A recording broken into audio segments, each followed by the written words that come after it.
Let's say you want a sporty compact SUV. You actually have a plethora of options, but near the top of the heap is the Mercedes-AMG GLC43.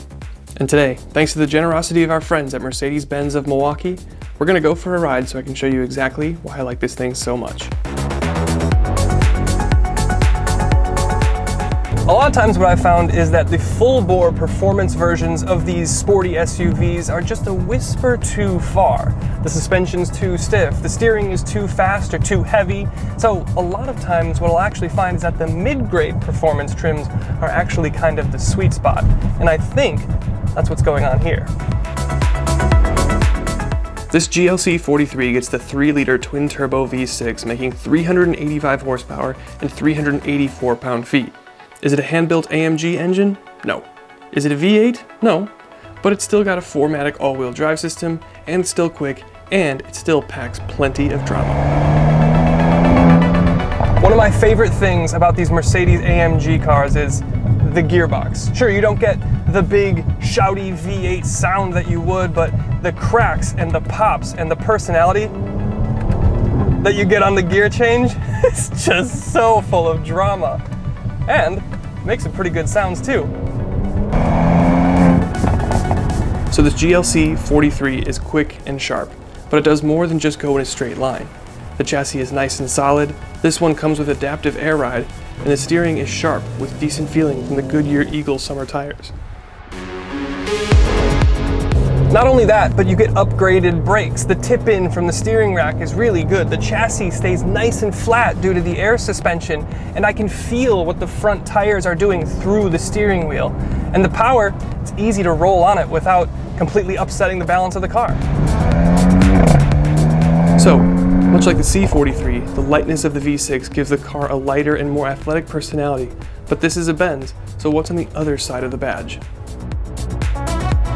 Alright, but dialed back into comfort mode, yeah, the 43 still remains kinda stiff. It's not gonna beat you up on road trips or anything, but it does remind you occasionally that you did buy the sporty one.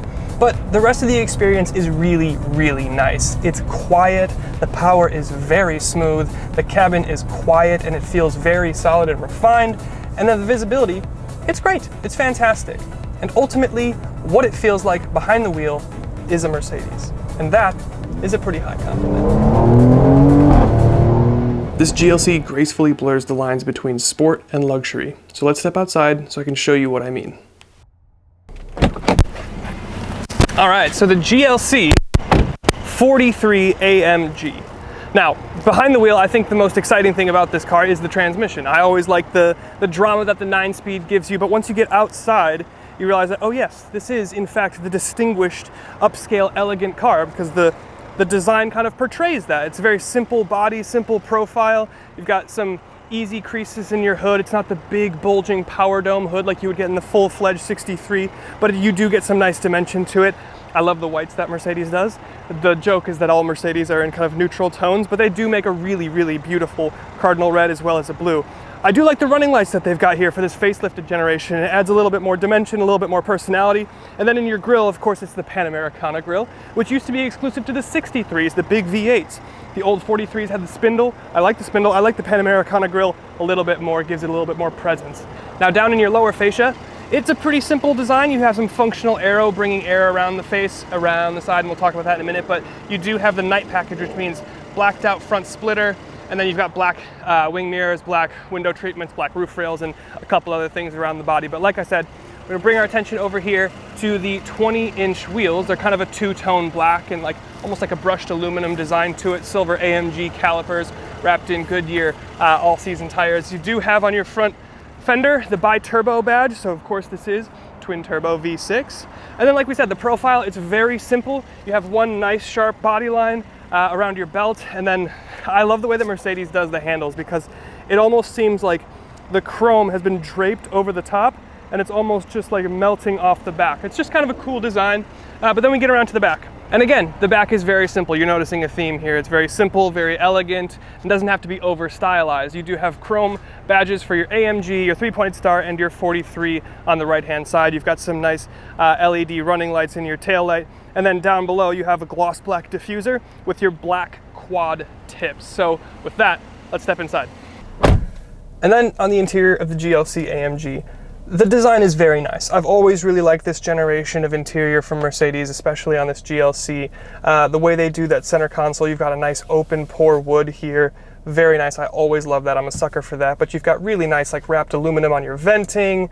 You get great stitching with contrasted red. There's just a nice mix of materials in here to give it an upscale feeling. The seats are very nice. They're black with the contrasted red stitching continued, and the inner portion is Alcantara. So there is that AMG flair, and that's kind of reflected in largely the steering wheel, which is of course makes sense because that's the thing you interact with most. It's a very nice kind of dimpled leather with a red noon marker. Inner rim is stitched in red, but you do have the aluminum AMG stuff here. You do have your MBUX system, so you can control your head unit with either the touchpad on the wheel, on the touch screen itself, or on the trackpad down below. Of course, Apple CarPlay, Android Auto, you can get a head-up display, and you have a fully digital gauge cluster right here. Also, the autopilot, of course, caveat being no car is self-driving, so please pay attention behind the road. But this system is very good. It's probably one of the top from Germany and probably the world.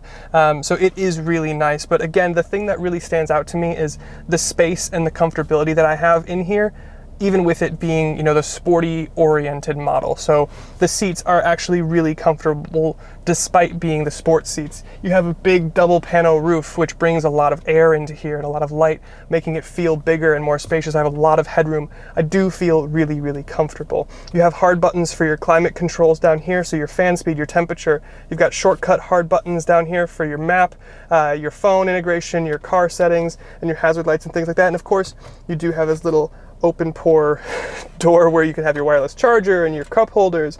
This stuff is removable, so you can wash it really easily, which is really nice. And then down here, of course, you have your trackpad. So largely the way that I end up controlling this system, I know that most people don't like the trackpad, but I kind of do. But then around the trackpad here, you of course have things to control your drive modes. You have your gearbox settings for manual mode. You have your dampers stiffness. You've got traction control, how loud you want your radio and your music, and then how loud you want your exhaust. And then of course your auto start stop and your parking cameras as well. 360 cameras with really good resolution, so a nice and impressive system here.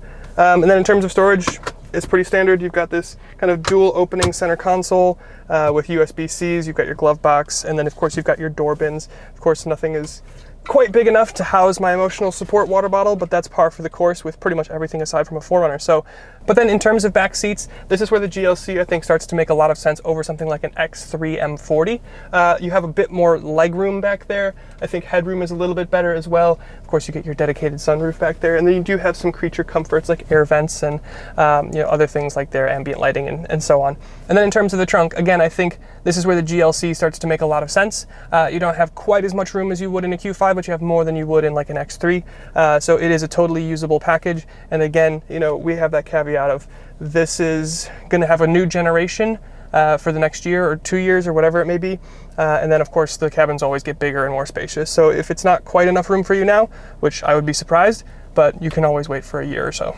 But no, overall this interior is very nice. You've got a good diversity of materials and textures. You've got a great design. I would say between the BMW, the Audi, and the Mercedes here, the design here makes me feel like my money went further, if you know what I mean. So I think that's probably a good time to get into the final thoughts.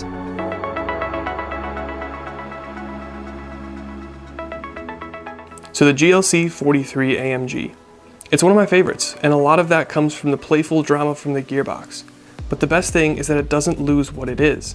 It's a little stiff, but it's quiet, refined, beautiful, good rear seat space, and a great trunk. It's a great package as it sits, but a new generation will be here next year with more modern and electrified powertrain options. So special thanks to my friends at Mercedes-Benz of Milwaukee for letting us have a go in this 2022 so we can give it a proper send-off. Thanks for watching. We'll see you in the next one.